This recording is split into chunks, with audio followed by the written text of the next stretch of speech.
welcome all of you to this. Just with regards to the structure of this event, what we're going to do is start with opening conversational points from our panelists. They'll then have an opportunity to engage with each other's points or to come up with something which has struck them. And then, because it's a conversation, we're going to open to the floor. And I'm assuming that miraculously a roving mic will be provided with legs. So we'll take some points, and please be encouraged to raise your own points rather than questions to the panelists. I mean, the whole point of this is about starting new conversations about economics. And that's what we hope to hear from you. And then we will conclude with a sort of 3-5 minutes for each of the panelists to wrap up. So, it now gives me great pleasure to facilitate the conversation. 3 panelists that we have here today. On my extreme right is Sipho, whom I think everybody knows. Sipho is the chair, she's the director of Oxfam. And if you were at the opening session last night, you would have heard all the other organizations that she's involved with. I think she is the epitome of an activist and someone who's inspired many of us. So thank you, Sipho, for participating. We then have Sibonelle, who works for the Conversation Africa, and speaking more as a journalist from the media perspective in terms of what's sexy in terms of what gets carried in economics, but more about a critique about how to subvert and invert that so that a more realistic conversation about economics as opposed to sort of a review of financial markets comes through. And then immediately next to me is Katrina, who's been running and facilitating. You've been doing a lot more than this, I know, but what I do know is that in Manchester in the UK, she's been facilitating workshops in terms of how to really make economics more accessible, more understandable. So I think that's a very sort of pertinent voice to have here. So without further ado, I will hand over to our token male, who has been advised that he will be opening this panel. So thank you very much. Am I sitting down here? No. Yeah. Okay. Unless you want to stand on No, I'm fine. Yeah, my name is Sibonelle Khatib. I'm from an organization called Conversation Africa. Now, it's quite necessary for me to explain what the conversation is, because part of the conversation that I'm going to have with you is to show how the Conversation Africa is opening up the space for debate in South Africa, particularly in the economy and business arenas. Conversation Africa is an online platform for academics to publish their work in popular media style. Now, we have positioned this organization for popular media style, particularly because there is a recognition that a lot of what academics do and a lot of their work end up in libraries and gathering dust, and particularly because they tend to deploy a language that is not understood by ordinary people. So a platform, an online platform was created which allows academic research to be summarized in about 800 to 1,000 words and communicated to the broader public. What we do, we go through all the academic journals and find interesting topics and research and encourage the academics to write for us what we call opinion editorial. We take that opinion editorial and publish it on the online platform, and a license that allows each and every media operation around the globe to be able to pick up that editorial for free and republish it on the web. The initiative has been going on for 2 years, and in these 2 years we've had about 2,500 academics writing for the platform. We have about 2.5 million people coming into the platform on a monthly basis. The 2.5 million counts all the republication of our articles that happens because other mainstream media platforms are publishing our work. Now, this is quite important again, because traditionally what tends to happen in the media industry is that you have a group of people who are sitting in a room who will be going out and interviewing people and rewriting the stories in the frame that they think the stories should be written. And because there's power relations in public discourses, what has tended to happen is that on the economy and business debates, the economy and business debates are dominated by a few voices, which are sitting mainly inside banks and corporates. Banks and corporates are able to dominate discourses on business and economy because they have the resources to do so. They have teams of journalists inside the offices who are writing press releases which they are pushing into the media. And because the media, as it stands today, is dominated by largely junior journalists who are not necessarily specialists in the content that they are writing about, they take those releases, which are from corporates and are representing interests of corporates, and just reproduces them largely without any critical engagement with the content. So what tends to happen now is that the debate on economy and business is dominated by these few economists who mainly are white males coming from business and from the business and the corporate sector. In that the voices which are coming from the left or which are non-corporate in nature tend to be marginalized. So what we've done in the conversation is to create a bridge whereby each and every academic, despite all the views and the positions that they hold, is able to communicate directly with the public. The critical thing here is that we take the academics through a process in which they are able to write in a way that ordinary people can understand. Because we know that academics tend to write in an opaque and specialist language which can only be understood amongst themselves. We've created a room full of journalists, about 8 of us, who take all the academic material and translate them into languages that can be understood by ordinary people. What that has done, it has served 3 purposes. One, it has broadened the number of people who are able to communicate with the broader public by moving away from the fact that the conversation will be dominated by business. Many other academics are able to come into the picture and have their voice heard. Secondly, what it has done, it has diversified, it is benefiting the diversification of views that we have on the market. Instead of having this just one view which is dominated by the business and corporate, we have all different voices contributing into the public debate. Thirdly, it has broadened the themes that are discussed in the mainstream media and in public discourses. Can I yes. come in at this point? Sure. Thanks. I think that the point about making economics understandable in terms of words is important. What I picked up from Thandeka's talk last night and also Sipho was the fact that we've actually, since the late 60s, the 70s oil crisis, we've moved from a state where economics was about social welfare of people to the fact that economics seems to be about the welfare of the market. And we all know about that phrase, Tina, there is no alternative. And it seems that there's been a complete narrowing down of voices to the fact that there is one dominant voice. You don't want to disturb the markets. You don't want to freak out capital because it's going to leave. We then get told that the financialization of the economy means that we don't have national interests coming to bear. And in essence, we have to do what we can in order to protect this dominant narrative. Katrina, you were talking about a pluralism coming through in terms of different voices. And Sipho, you were also talking about that. You were talking about last night, what I liked was economics needs to be about the politics of the people. So can I ask you, based on Sipho opening up about how you get different writers coming in, if you could expand possibly on how you deepen the voices contributing to that conversation. Are you happy to come in there? Thank you.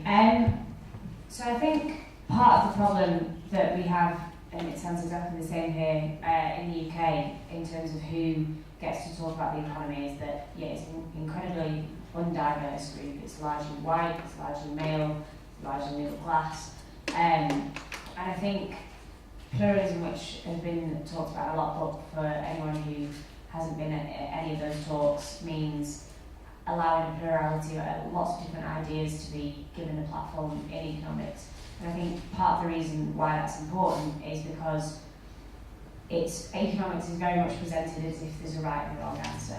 And the economic experts who are only trained in one way of doing economics, which tends to be neoclassical, dismiss any views that don't chime in with that as being incorrect, rather than just being a difference of opinion.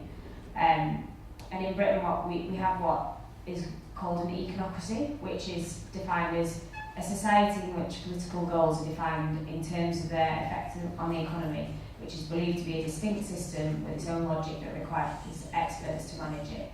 So it's kind of like, we have a similar phrase that's, it's the economy stupid, which was used in the US political election. And economic debate, for anyone who doesn't agree with kind of the mainstream discourse, their opinions, their voices often shut down with, oh well, that's nice, but it's not economics.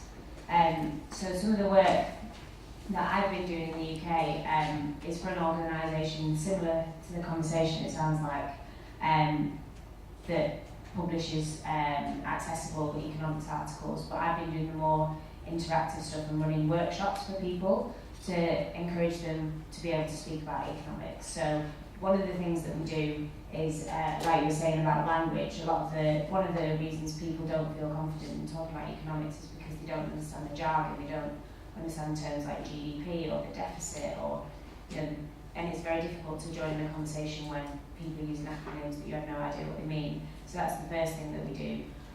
But mainly it's to give people confidence to talk about the economy, because most people don't need teaching about the economy. They experience it every day, at work, in the home, in schools, in universities. Everybody knows something about the economy from their own perspective. But the media and economists and politicians have been telling people for so long that their opinion is not valid because it's ill-informed. So the point of these workshops is more, rather, as well as de-jargonizing some of the conversation, just giving people the confidence and the space and the platform to realise that their opinions are valid. And I think certainly what we found in these courses is that the people who participate is much more diverse in terms of race, gender, class, age, than the kind of people who are formulating economic policy and think they have the right to talk about economic policy on news. And I think pluralism will inevitably follow if economics becomes more diverse, if different sorts of people are allowed into and, you know, given a platform to speak about economics. It will inevitably follow that different opinions will be talked about and it will be debated, rather than this kind of mono theory and monoculture that we have in politics at the moment. Which is a very good time for you to come in, people. When you were talking about the politics of the people and a sort of deepening the plurality of voices, what is your idea about the kind of economic conversation we should be moving to in South Africa, but also moving globally? Thanks. And I just wanted to start by thanking the colleagues for the work you do, because I think it's so important at a time when I think this thing called economics that is essentially about people's lives has been reduced to a technical exercise by technocrats for technocrats, and then of course the kind of interests that go with that, including those of the market. Yet I think everybody, knows that essentially what we're talking about here is, what are the factors, what are the decisions that are going to be made that are going to fundamentally shape people's lives and their positioning in society. And so I think, it should no longer be a conversation that, I think that point that both Jayati and I made, and I think that many, progressive economists have been making over decades, that we actually have to take this thing seriously. We actually have to seize the power from the technocrats, from the treasuries, from the markets, even from economists, because this is about our lives and what would it mean to begin to seize the debate and to change the terms of the debate. And so, I think the work you do contributes tremendously, and I'm quite excited about the possibility for a conversation with Sibonelle that says, actually, it's great for us to kind of make popular, these, mystified concepts so that we can have more people participating in the debate. But what would it actually mean to completely flip the starting point to say, actually, what is an economy and who gets to define?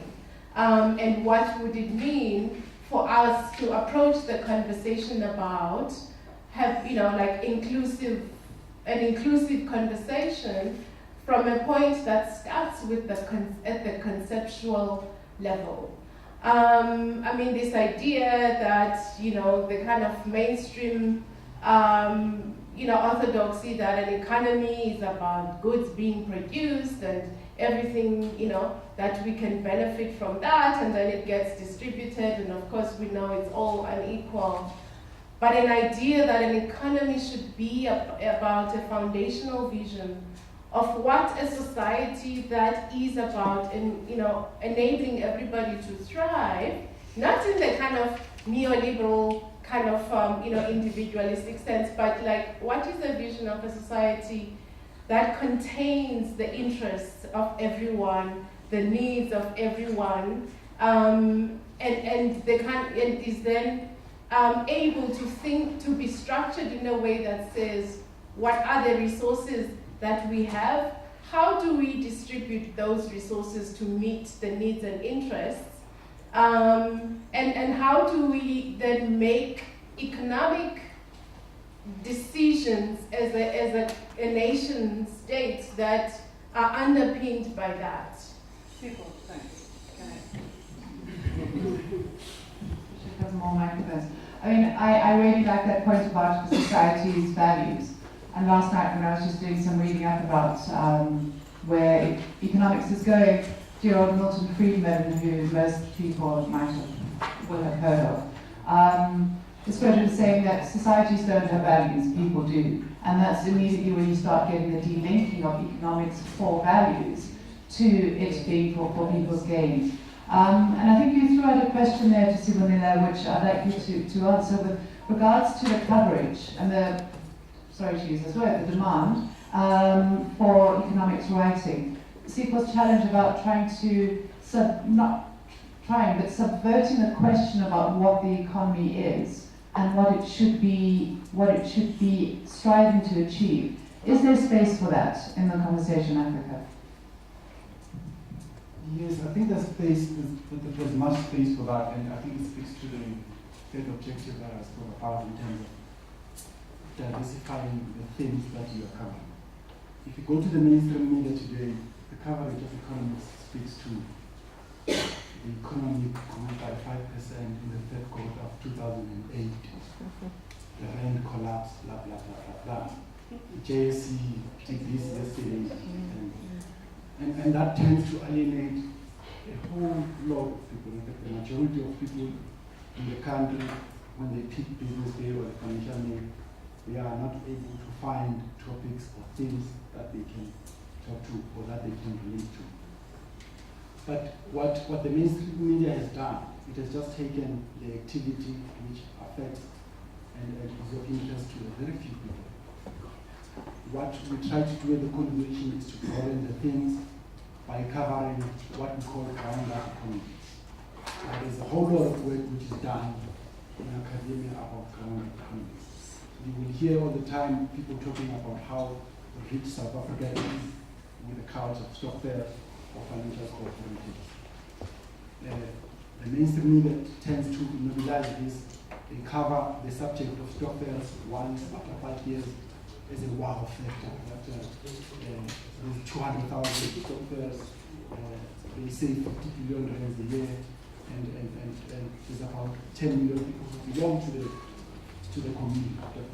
But they do not tell us what do these people do on a day-to-day basis or on a week-to-week basis, because these people actually live and have their own economic rhythm, which they practice each and every Saturday or Sunday when they meet.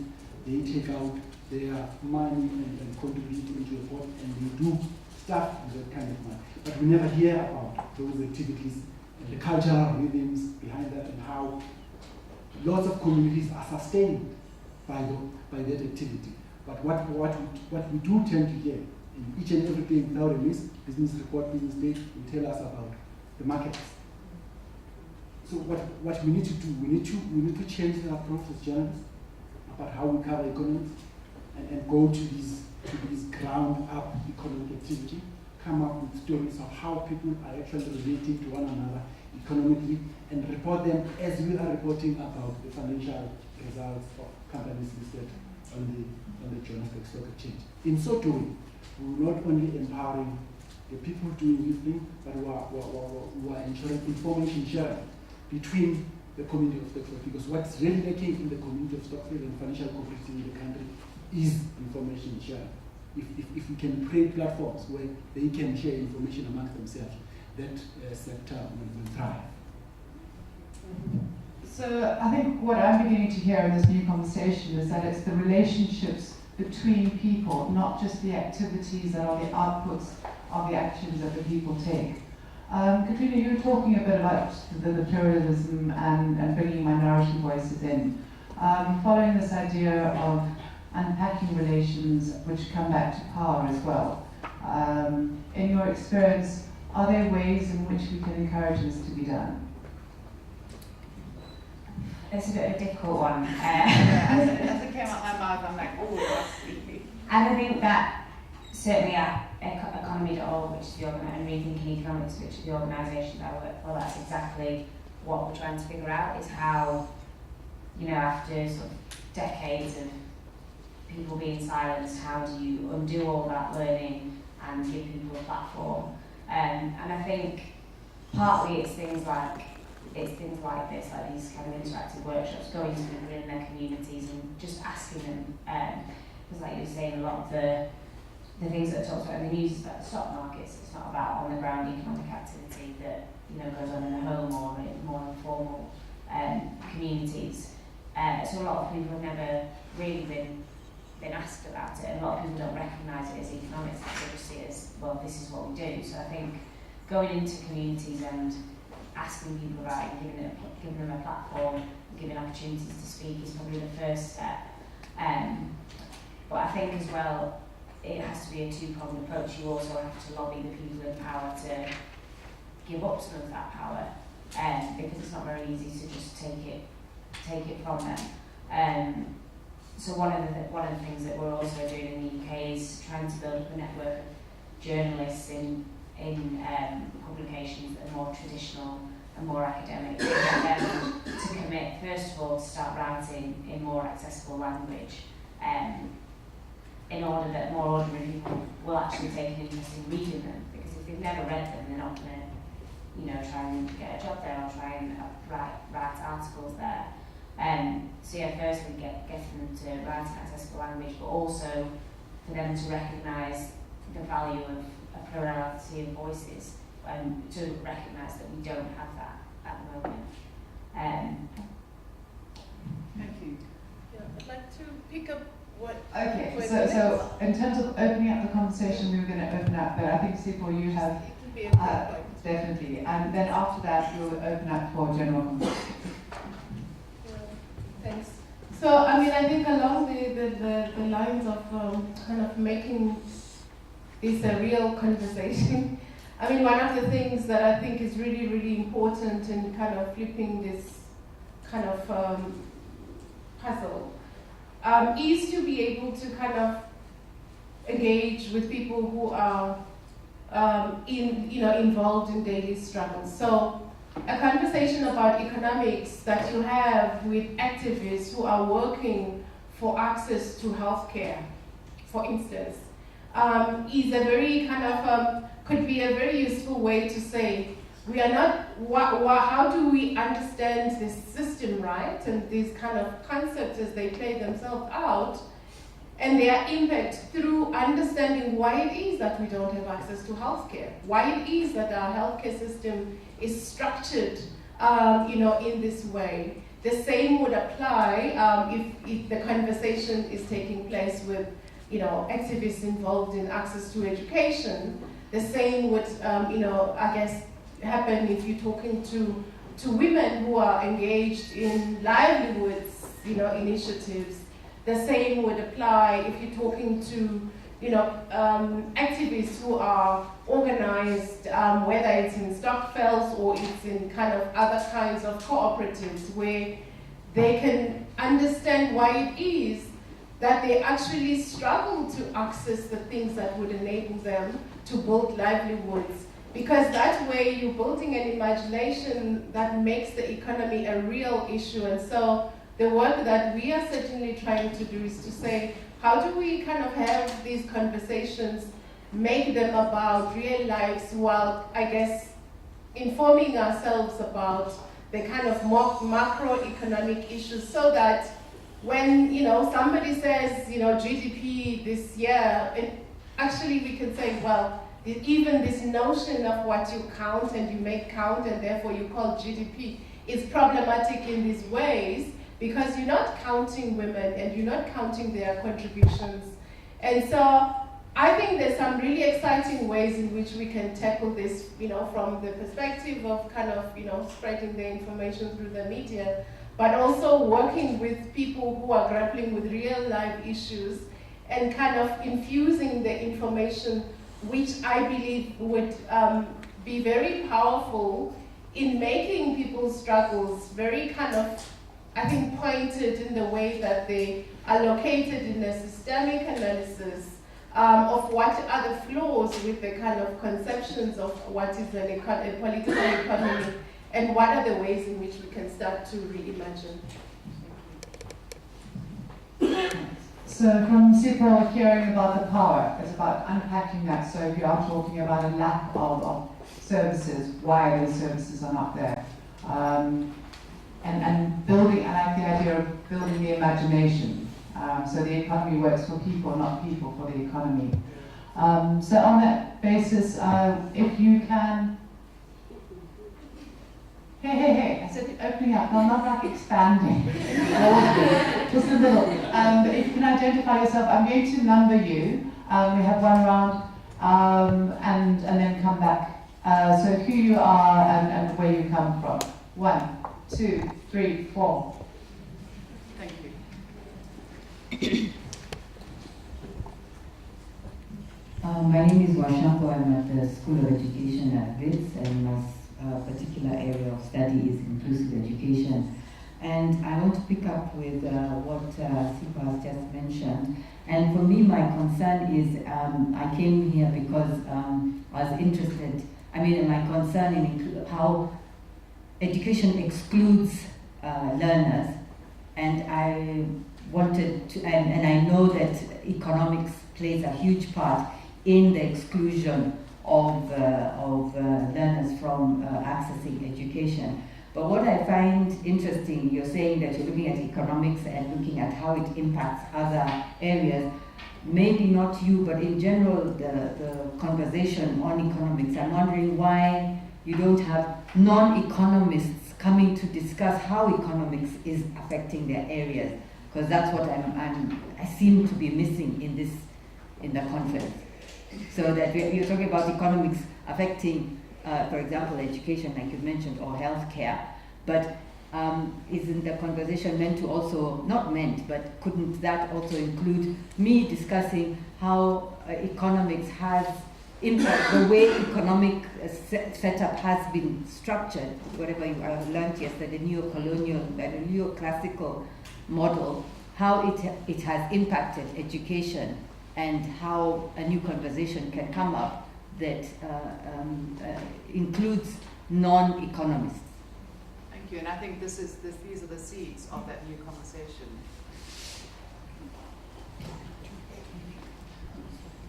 Hello, my name is Lesego.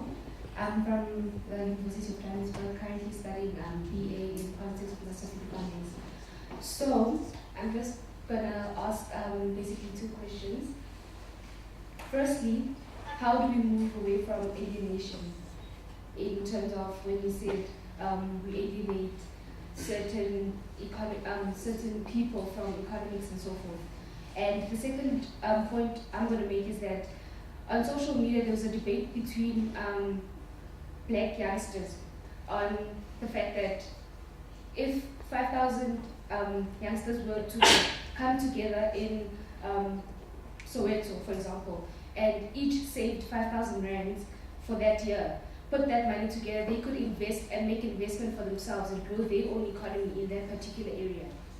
And my question to you is, conversations like that occur on social media, is media doing enough to be more inclusive with engaging with young minds and sort of getting innovative ideas to grow the economy in marginalized informal economies? Thank you. Number 3 and number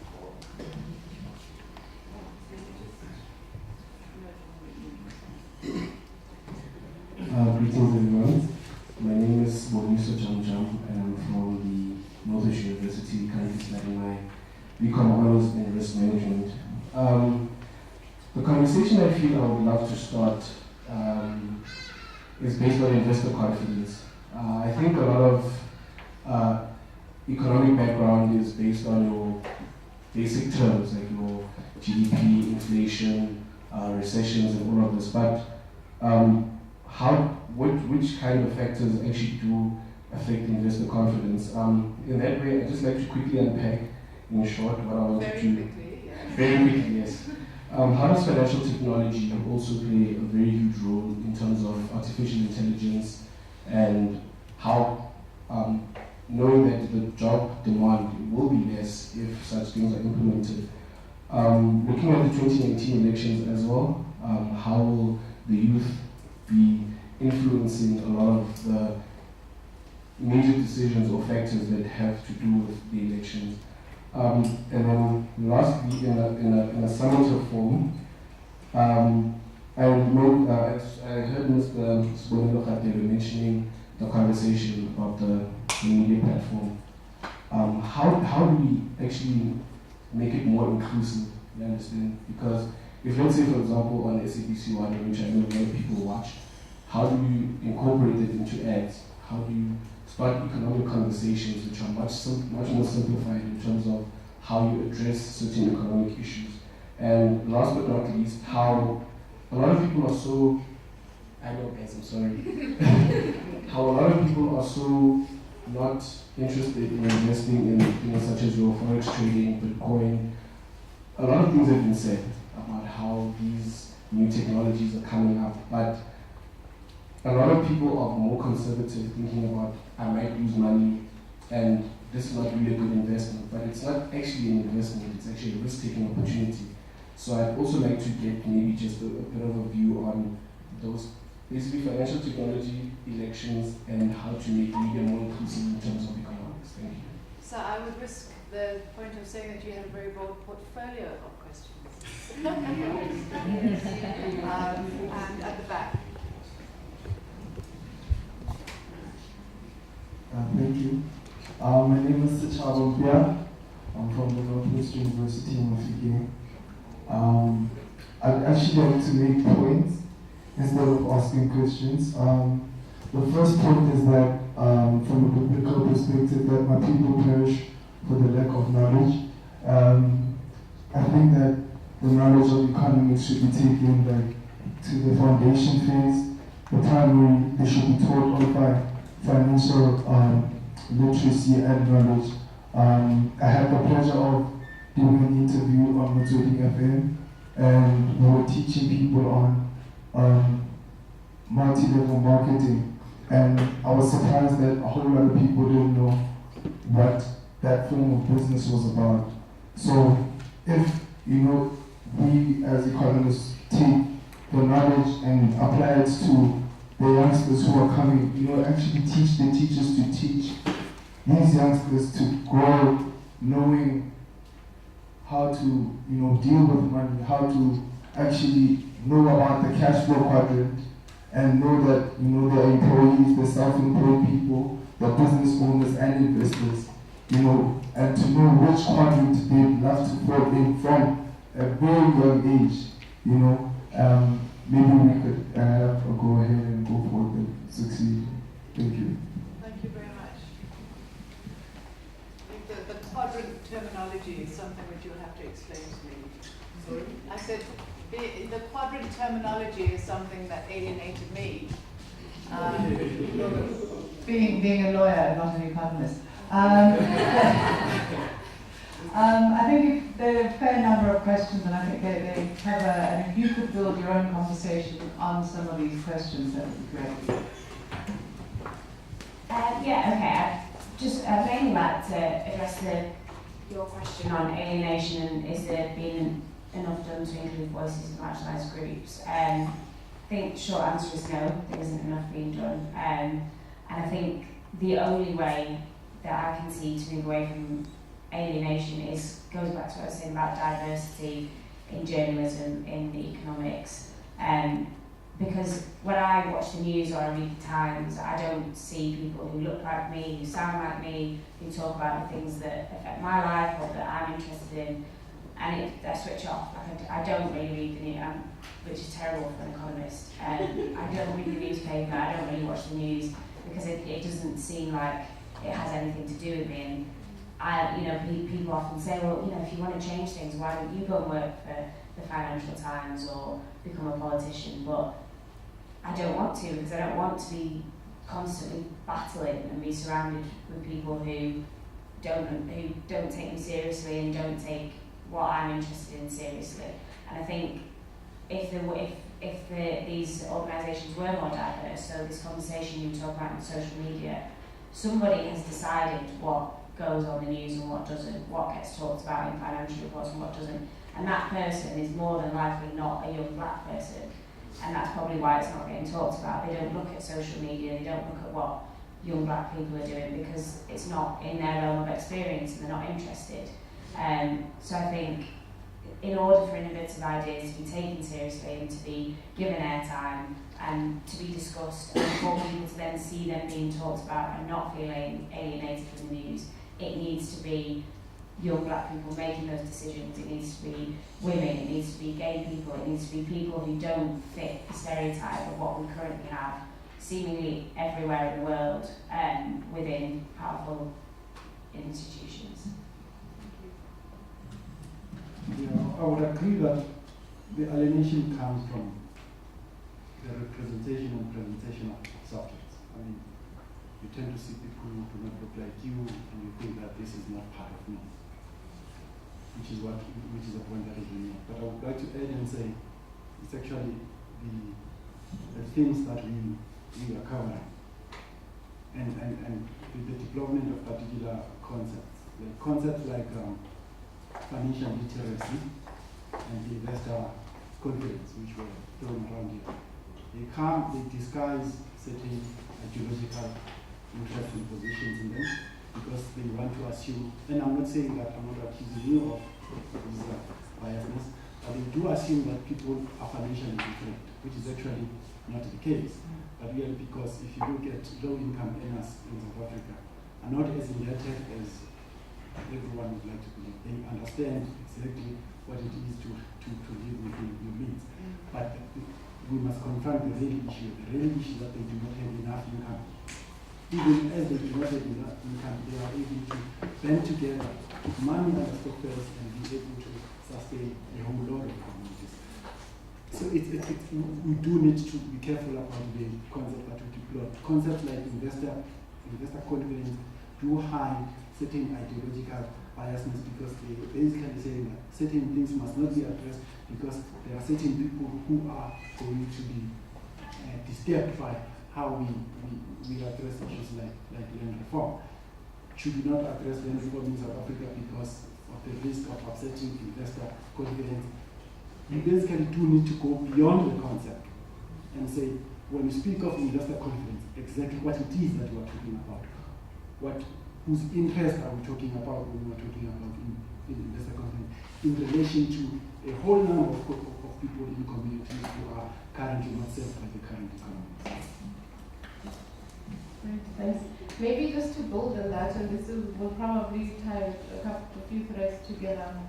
I mean, I think the thing that interests me about economic conversations is the kind of underlying interest, right? So why is this conversation suddenly the conversation? Why is the conversation around the fourth industrial revolution suddenly the conversation?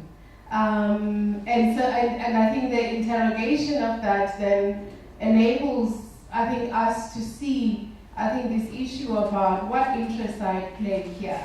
You know, this idea that, you know, kind of we're living in a kind of a technological world and we must just surrender. And I asked the question, but whose technologies are these? And why is it that, you know, that the technologies we need, some of which have actually been invented by people in this continent, have not had currency, and in fact, people are being trained into believing that it's the kind of Silicon Valley model of technology and concepts of technology that we have to kind of, and suddenly our academic institutions, you know, our public money is being deployed to kind of chase this, you know, technological dividend, and we're not questioning it. So I think it's really important that this conversation that is fundamentally about admitting that there's a crisis. We've surrendered, you know, a debate and the shaping of the debate to the very interests that are then kind of telling us that, you know, foreign direct investment is the only solution, and therefore countries must just go and chase, you know, and shape their political and societal kind of arrangements on the basis of what will attract investors. And then, like I said last night, then you have to do this beauty pageant. You know, I'm prettier than Mozambique, come and invest here. And then it's just a losing battle. And I think this question again, understanding, you know, things. So this country has a lot of money. The problem is a lot of the money that exists in this country is not being invested in this economy. So for us to be running around chasing money from elsewhere that is going to tie us into decades and centuries of debt, and in a country, and you know, further deepen inequalities over generations, is something we have to question. It's great that Cyril can go and, like, you know, he's raised so much money, but we have to question, what are the interests behind that money, and what is the cost we're going to pay over a long period of time? And it's only when we understand some of the kind of these concepts and the games, you know, that are being played in the so-called economics train, that I think we can really engage at the kind of practical level, but also at the level where we can push back and assert our agency a lot more. And I think in South Africa, this is so critical and urgent right now, because I think, you know, our economy, as it's kind of currently framed, it's in a crisis that the current solutions being proposed are not going to get us out of. So actually the people have to take the mantle and say, these are the priorities, and not kind of, you know, the solutions that the Tumamina Brigade, you know. And I think the kind of youth are so critical in this. Somebody was asking, because, and I think the fact that this conference is fundamentally about young people saying, we don't accept what we're being taught. It's teaching us how to be slaves to the system, and we come out at the end of it, we have no tools to actually live in society, and all we can do is go, you know, propagate and reproduce the system and become its slaves, and we don't want that. And so what would it mean ultimately to decolonize economics, make it relevant to our lives, and shape it such that it gives us the kinds of tools where we can shape the societies and the relationships and decisions about resources. So I'm hoping that, you know, more and more, I think young people, you know, take this, both, you know, those who are studying economics, but also those who are not, because ultimately this is about your future. Decisions being made about taking money away from, providing essential services to now pour it into this fourth industrial revolution, a context that we've already lost because we don't have the skills, to play the game in the way that it's been designed, and no space for us to imagine how we could play and recraft such that we can talk about, think about, and understand a lot of what already exists around us, the knowledges, the indigenous knowledges, as being the basis for imagining a technological future for Africa, as opposed to deferring on the Silicon Valley. So, really interesting ideas. Thank you.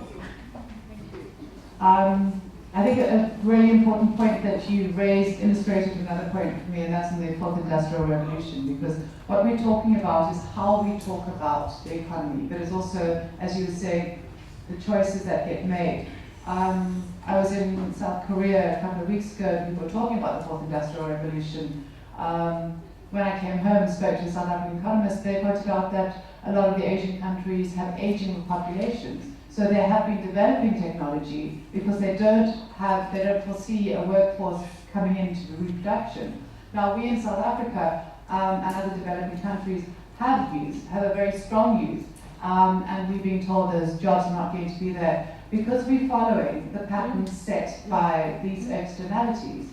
I think the question is, we heard last night about the difference between catching up and leapfrogging. And so, to my mind, part of this new conversation is understanding it's when you were saying people understand Stockwell's, and you were saying people understand their households. We understand what it is that we need. We just need to develop confidence in our voice to expand and say this is what is going to work for our country, whether it's land, employment, looking at redistribution, and so not just mimicking and trying to make fit those discourses that we get from external sources, but creating our new ones. So, open to, are there no questions on this? Okay, 1, 2, 3, 4, 5, 6.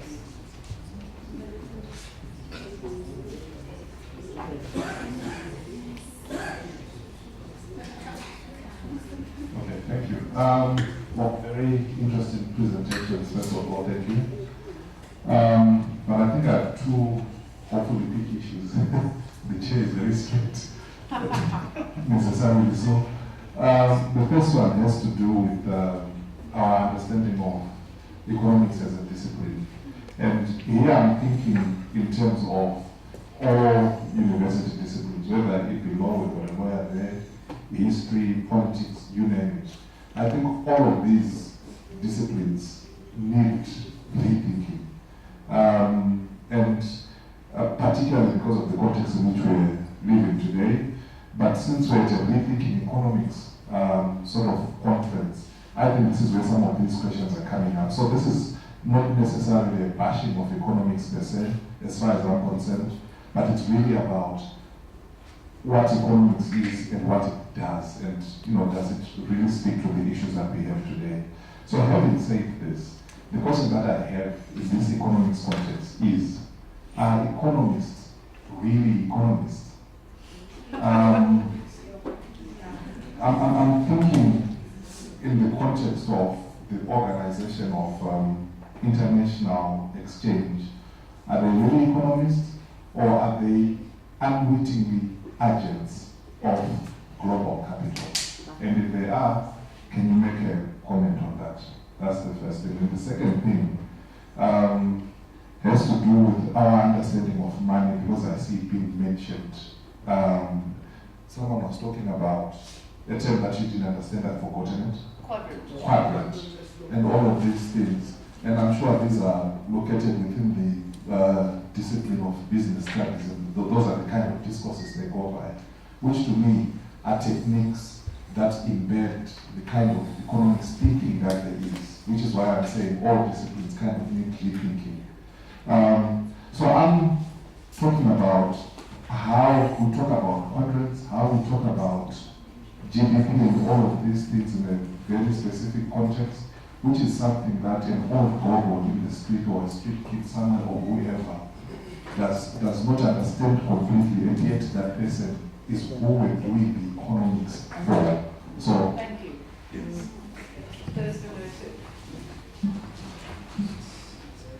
Hi, my name is Langley Simpson. I work for the Department of Science and Technology. I have a comment for the comrade in the front there. In relation to the issue of the schooling.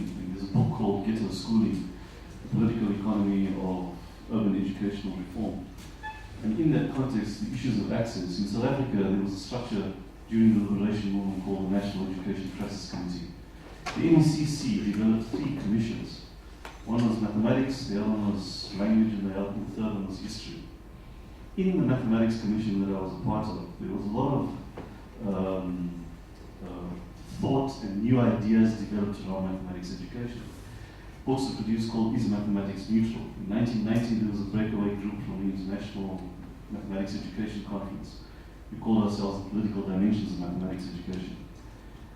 Paulus Guedes in Mozambique developed an algebra of basket weaving. All those technologies and ideas on how you teach, we're not saying algebra is a colonial point, but there is mechanisms to access the concepts of algebra, which in fact come from the Middle East, around the way people can get access to it and develop it for ourselves. The issues of technology, Fourth Industrial Revolution. The idea of the Fourth Industrial Revolution came from Klaus Schwab, the founder of the World Economic Forum. Now, you have to look at the nature of the discourse around technology and where it is. The discourse of technology is militaristic. You talk about powerful computers. They're about how then do you take those technologies and subvert the structures around which they actually came from. There was a group in Cape Town called, what started out as the Cape Educational Computer Society, eventually became the Community Educational Computer Society. The slogan in the 90s was one ghetto, one modem. We needed technologies that enabled people to gain access to the power structures. Those are the debates and discourses, and I'm saying, I'm not an economist by the way, about shifting power relations. So I work for the Department of Science and Technology, but the government has not done everything to shift power relations of the science system. The science system between academia as a gatekeeper, all the structures and relations that people do not have access to. How do you democratize innovation?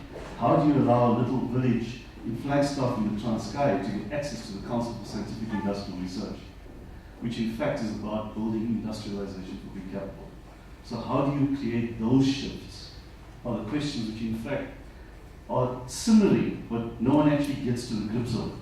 And that is inclusive innovation. Not innovation for inclusive development, it's about making in the innovation process itself inclusive. And that's the important thing. Sorry, just a comment on some of that. Thank you very much. I won't ask people to raise their hands, those who remember the NECC. So we have to remember that we are amongst the youth. There, the woman with not, okay. Get a t-shirt and then we'll move glasses. Hello everyone. My name is Bridget from the Northwest University. I have 3 questions that I'd like to ask.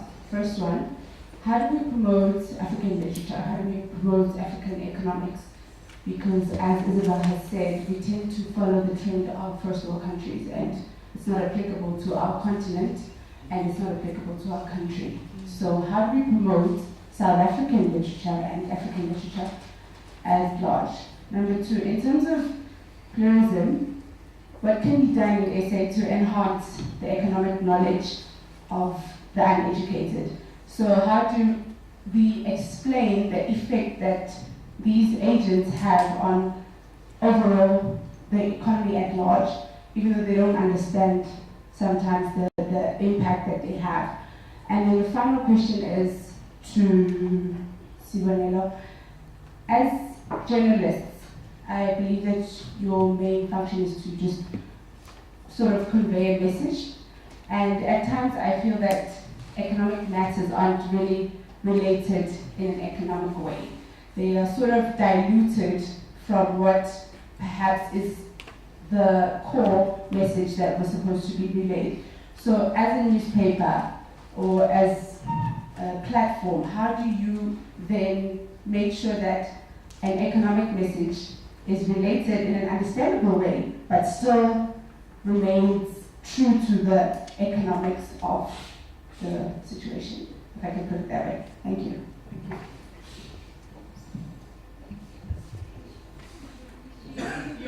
Hello everyone, my name is Rodo Koina from the Northwest University. I'm studying economics and international trade third year, and I speak Setswana.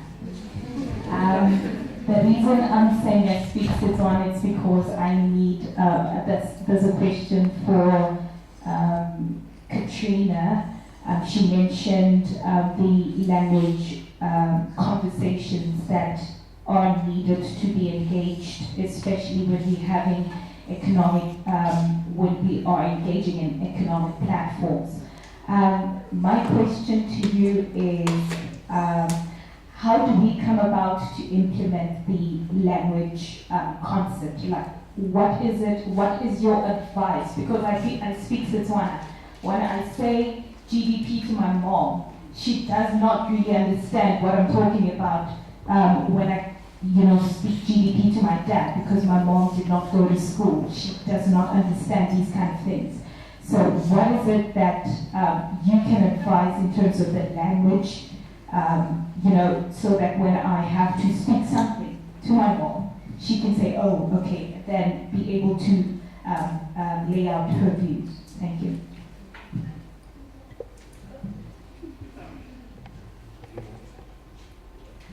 And then, so blue shirt and then pink shirt.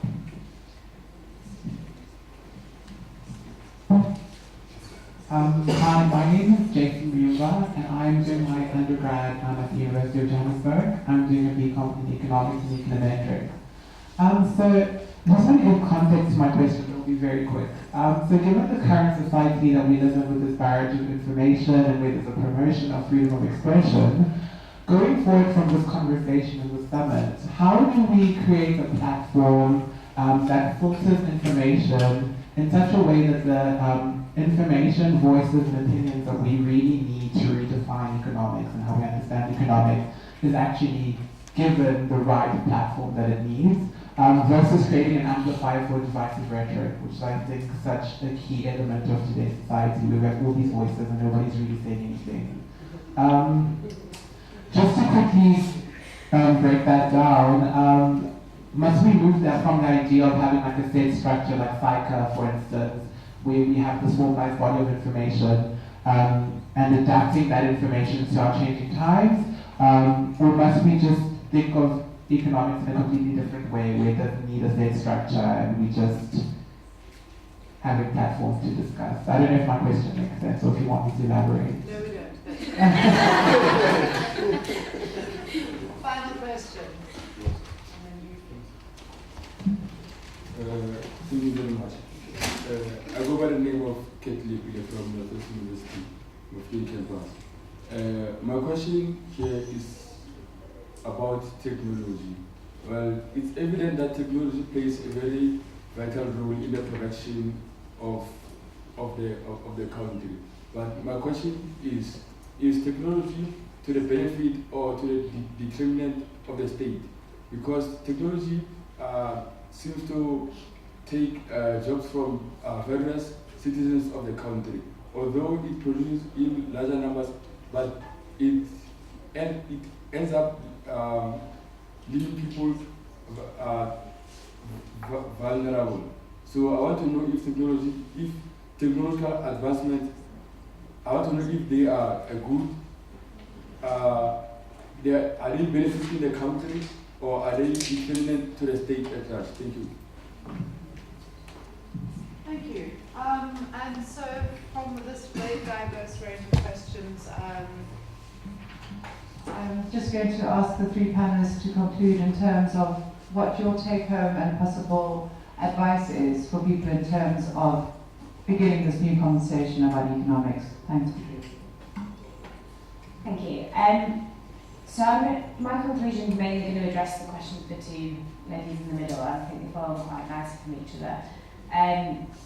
In terms of what can be done to enhance economic knowledge of people who aren't necessarily educated in economics in South Africa, I'm just going to talk about what we have done in the UK and basically encourage you to do the same. I think the first thing is to lobby for economics education in schools. You know, you learn how to measure the angles in a triangle, but you don't learn how to understand what politicians are talking about when they make decisions which affect your life, which is crazy. So the first thing is to try and get that into schools so that everyone has access to that. The second thing is, whilst you're waiting, is to do it yourself. So these courses that I run in Manchester, I'd be very happy to share them with you. I'd encourage you to edit them for a South African context, and they're designed so that to facilitate conversations, really, very accessible conversations about economics, and to de-jargon some of these terms like GDP, deficit, budgets, that kind of thing. So yeah, I encourage you to run and to encourage others to run education sessions amongst yourselves, peer-to-peer learning, whilst you're not getting it from people who are supposed to educate you, you need to do it yourselves. And thirdly, I think journalism has a massive part to play. I don't think it's just about conveying information, I think it's also about educating, which I think is what Stephen Miller's the conversation is trying to do.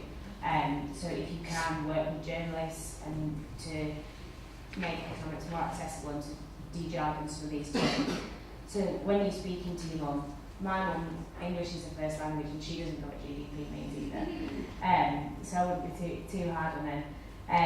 But yeah, when you're kind of having these conversations, I'd again encourage you to, with the self-education, invite your family members, invite older people. It should be a cross-generational thing. And it's something that I think is more valuable from when you teach each other anyway. So yeah, if you're interested in running any of those, come and speak to me afterwards, and I can give you those resources. Thank you. I think the process of rethinking economics should start with reflecting our day-to-day experiences. I think if we can focus on those narratives that are telling stories about how we are living and experiencing the world as we go about every day, I think a large part of the battle will be won. It speaks to the less usage of jargons. It's easy to just cut out the word GDP. That's what we do on a day-to-day basis. When an economist writes for us and says GDP, we say define what GDP is. Let's just cut it out.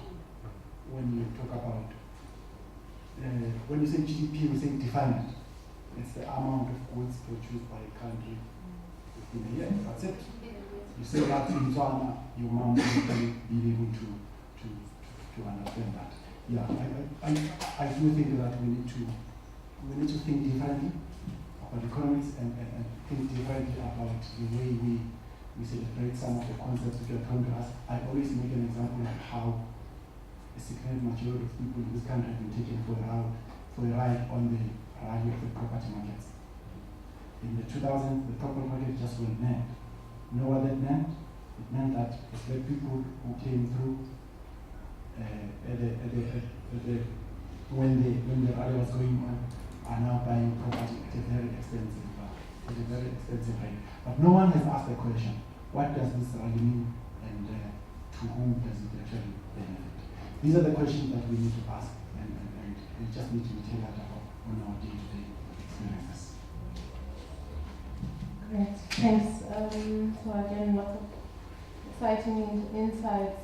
I'm very tempted to build on the ideas, but I won't necessarily do that. But I think just to, I guess, re-emphasize the point you were making about how we can kind of reimagine things and flip the slate, right? So we work with small-scale farmers, for instance, and in fact, they have invented very sophisticated seed technologies.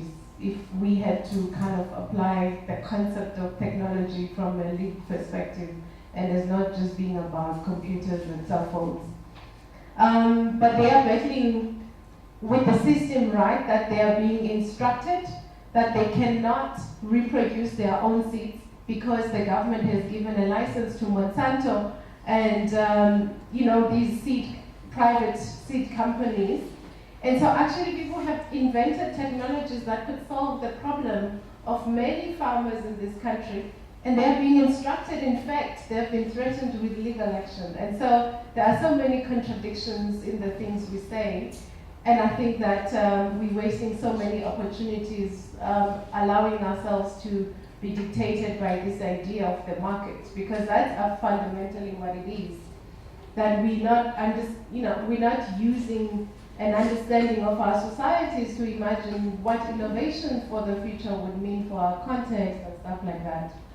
So anyway, so I can go on about that, but I think it's such an important point that you mentioned. On the issue of kind of education, so one of the things I'm trained in is education and educational pedagogy. And with that, the belief that people actually know a lot of things and know a lot more than we assume, because people know life.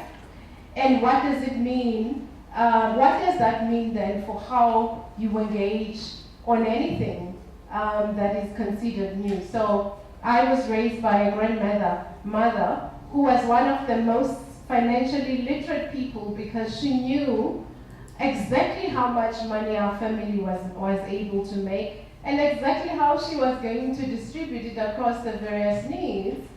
And so for me to say I'm now going to kind of go and teach my grandmother financial literacy, she would laugh at my face. And I think the same is true, with your mother, who may not understand the kind of foreign way of describing GDP, but she knows exactly what what outputs your family is able to produce, and is probably the one doing all of that planning. And so what would it mean to kind of bring that conversation to how our family operates as a way to then kind of, I think, talk about these concepts as not being foreign things out there, in the air. And I think that idea that, it starts with understanding that people are not empty vessels, they know a lot of things, and that from their life experience, people can very quickly make the connections. And I think Myrtle sitting there has been, leading the movement and Union of Domestic Workers can teach us a lot of things about how, the women we consider to be domestic workers, who we consider to not be educated, are probably doing the planning for many of these kind of, middle-class families on a number of fronts. So I think if we take that approach, and I think it links to what Sibonelo was saying, then we can, I think, do what students are saying to decolonize these things and to bring them closer to our lives, and kind of have an education system that serves a practical kind of purpose and has relevance. On the issue of economics, so my brother, I've worked with a lot of different types of economics, because I work in this space where we're doing a lot of work on this thing called inequality. And I think the point is exactly what you were saying about, what are kind of economists being taught, and how does that influence the kind of knowledge and then, policies that they are then shaping in the world. And I think the easy answer is that the majority of people who are economists are taught in the kind of framework that reproduces this kind of market approach that then doesn't enable that we can have different advice and the plurality, English is not my mother tongue, plurality, we never love plurality that can then deliver new imaginations, and that's a fundamental problem, which is why, again, this project that is about rethinking, the curriculum is so fundamental as part of the political project to reimagine and kind of shape the power of the elites who run this capitalist system, because you produce people who are able to think differently and imagine economics differently. And so that's the thing about technology. I think I gave an example.